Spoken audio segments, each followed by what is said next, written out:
स्वागत है दोस्तों। आज के मुख्य समाचार में आज देश और दुनिया से कई अहम और बड़ी खबर आ रही है। बात करेंगे हर खबर पर विस्तार से। लखीमपुर खीरी की घटना को राबड़ी देवी ने बताया राक्षस राज, पूछा वो किस मुंह से अपने आप को बाबा और योगी कहते हैं। एक और बड़ी अपडेट, पंजाब में उप मुख्यमंत्री की संभावना कम, हाईकमान के सतर पर नहीं बन पाई सहमति। एक और बड़ी अपडेट, तेजस्वी यादव की दो टूक, बोले विपक्ष को साथ आना ही होगा, नहीं तो इतिहास माफ नहीं करेगा। वहीं अगली बड़ी खबर में आपको बताएंगे प्रशांत किशोर और ममता बनर्जी के बीच 3 घंटे चली अहम बैठक, टीएमसी में बड़े फेरबदल की तैयारी। एक और बड़ी अपडेट, योगी सरकार ने जारी किया जनसंख्या नियंत्रण मसूदा, 2 बच्चों से ज्यादा होने पर खत्म होगी सुविधा। एक और बड़ी अपडेट, हिसार में तनाव, भाजपा जिला कार्यकारिणी की बैठक के विरोध में जुटे किसान, भारी पुलिस बल तैनात। वहीं अगली बड़ी खबर में आपको बताएंगे जेडीयू में पावर पॉलिटिक्स शुरू होने के मिल रहे हैं संकेत, आरसीपी सिंह के मंत्री बनने के बाद पहला उलटफेर। एक और बड़ी अपडेट, यूपी में हुए सियासी बवाल पर बोले पूर्व डीजीपी, अधमरा सांप छोड़ना ठीक नहीं, खोद कर जमीन में गाड़ दो। तो चलिए देख लेते हैं आज की पहली बड़ी खबर। राकेश टिकैत ने भारत की जांच एजेंसियों पर उठाए सवाल, यूएन जाने के पक्ष में बोले। दरअसल दोस्तों, किसान नेता राकेश टिकैत एक बार फिर सुर्खियों में है। दोस्तों बता दें कि उन्होंने शनिवार को कहा है कि 26 जनवरी के दिन हुई हिंसा की निष्पक्ष जांच होनी चाहिए और इसके लिए किसानों को संयुक्त राष्ट्र यानी यूएन तक जाना पड़ सकता है। हालांकि बाद में उन्होंने स्पष्ट किया है कि किसान आंदोलन से जुड़े नेताओं ने कृषि कानून पर संयुक्त राष्ट्र जाने की बात नहीं कही थी, सिर्फ 26 जनवरी की घटना के संबंध में इस मुद्दे को उठाया था। चलिए अगली खबर, हरियाणा में बीजेपी के मंत्री का विरोध, किसानों ने तोड़े बैरिकेड, पुलिस से झड़प। दरअसल दोस्तों, केंद्र के कृषि कानूनों के खिलाफ किसानों की नाराजगी बढ़ती जा रही है। इसी बीच शनिवार को हरियाणा के यमुनानगर में प्रस्तावित बीजेपी की बैठक के विरोध में किसानों ने हंगामा किया। दोस्तों बता दें, बैठक में हरियाणा के परिवहन मंत्री मूलचंद शर्मा को आना था, लेकिन इससे पहले ही पुलिस और किसानों के बीच झड़प हो गई। चलिए अगली खबर, लखीमपुर खीरी की घटना को राबड़ी देवी ने बताया राक्षस राज, पूछा वो किस मुंह से अपने आप को बाबा और योगी कहते हैं। दरअसल दोस्तों, यूपी ब्लॉक प्रमुख चुनाव के लिए 8 जुलाई को हुए नामांकन प्रक्रिया के दौरान प्रदेश के कई जिलों में हिंसक झड़प और गोली बम चलने जैसी खबरें सामने आई थी। इसी बीच लखीमपुर खीरी जिले में महिला प्रस्तावक से बदसलूकी का मामला तूल पकड़ता जा रहा है। दोस्तों बता दें, वहीं अब बिहार के पूर्व सीएम और आरजेडी नेता राबड़ी देवी ने महिला सुरक्षा को लेकर उत्तर प्रदेश की योगी सरकार पर तीखा हमला बोला है। तो वहीं बसपा सुप्रीमो मायावती ने भी यूपी सरकार को आड़े हाथों लिया है। दोस्तों बता दें, बिहार की पूर्व सीएम और आरजेडी नेता राबड़ी देवी ने शनिवार 10 जुलाई को लखीमपुर खीरी की फोटो ट्वीट की है। फोटो ट्वीट करते हुए राबड़ी देवी ने लिखा, उत्तर प्रदेश में राक्षस राज है, किस मुंह से वो अपने आप को बाबा और योगी कहता है, ये तो ढोंग की प्रकाष्ठ है। पुलिस के भेष में गुंडे कानून की रखवाली कर रहे हैं। दोस्त बता दें, वहीं बीएसपी अध्यक्ष और पूर्व सीएम मायावती ने कहा है कि यूपी में वर्तमान भाजपा सरकार में भी कानून का नहीं बल्कि जंगल राज चल रहा है, जिसके तहत यहां पंचायत चुनाव में हुई असंख्य हिंसा और लखीमपुर खीरी की एक महिला के साथ की गई बदसलूकी भी बहुत ज्यादा शर्मनाक है। क्या यही इनका कानून का राज और लोकतंत्र है? गौरतलब हो कि उत्तर प्रदेश में 8 जुलाई को ब्लॉक प्रमुख चुनाव के नामांकन प्रक्रिया के दौरान लखीमपुर खीरी जिले में महिला के साथ मारपीट की गई। चलिए अगली खबर, पंजाब में उप मुख्यमंत्री की संभावना कम, हाईकमान के सतर पर नहीं बन पाई सहमति। दरअसल दोस्तों, पंजाब कांग्रेस में चल रहे घमासान को लेकर धीरे धीरे तस्वीर साफ हो रही है। मुख्यमंत्री अमरिंदर सिंह की कांग्रेस अध्यक्ष सोनिया गांधी से मुलाकात के बाद अब पंजाब प्रदेश कांग्रेस कमेटी के सतर पर बड़े फेरबदल का खाका तैयार कर लिया गया है। दोस्त बता दें कि बेशक मंत्रिमंडल में फेरबदल हो सकता है, लेकिन उप मुख्यमंत्री लगाने की संभावना काफी कम है। चर्चा है कि मुख्यमंत्री कैप्टन अमरिंदर सिंह ने स्पष्ट कर दिया है कि पंजाब में कई वरिष्ठ नेता हैं, ऐसे में किसी एक को उप मुख्यमंत्री बनाने से पंजाब कांग्रेस में अंतर्कलह शांत होने के बजाय बढ़ सकती है। इसलिए फिलहाल उप मुख्यमंत्री पद को ठंडे बस्ते में डालना ही उचित है।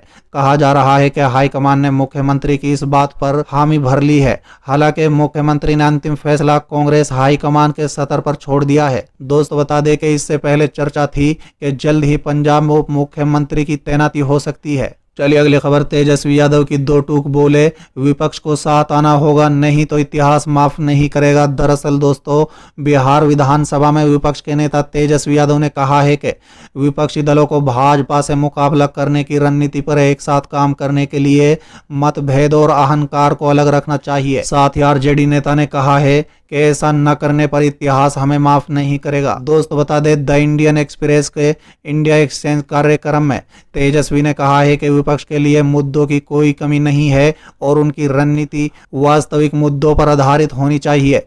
उन्होंने ये भी कहा है कि कांग्रेस के भविष्य में किसी भी विपक्षी गठबंधन का आधार बनना होगा। यादव ने कहा है कि ममता बनर्जी, अखिलेश यादव और शरद पवार जैसे नेता देश की स्थिति के बारे में चिंतित हैं और समय समय पर बोलते हैं। उन्होंने एक साथ मिलकर विभिन्न राज्यों की यात्रा करने की जरूरत है। तेजस्वी ने कहा है कि मुझे लगता है कि जल्द ही कुछ सामने आएगा। चलिए अगली खबर, प्रशांत किशोर और ममता बनर्जी के बीच 3 घंटे चली अहम बैठक, टीएमसी में बड़े फेरबदल की तैयारी।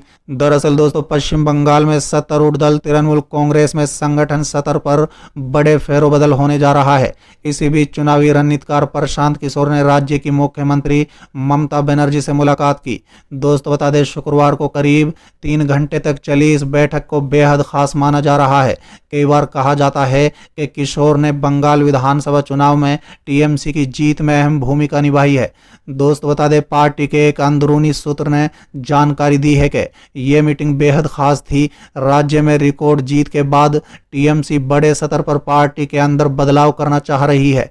खबर है कि इस दौरान प्रशासनिक और पार्टी की जिम्मेदारियों को लेकर बड़े फेरबदल हो सकते हैं। हालांकि टीएमसी पहले ही पार्टी के कामकाज को लेकर नया सिस्टम लागू करने की बात कह चुकी है। चलिए अगली खबर, हिसार में तनाव, भाजपा जिला कार्यकारिणी की बैठक के विरोध में जुटे किसान, भारी पुलिस बल तैनात। दरअसल दोस्तों, हिसार में शनिवार को प्रस्तावित भाजपा के जिला कार्यकारिणी की बैठक का किसानों ने विरोध किया।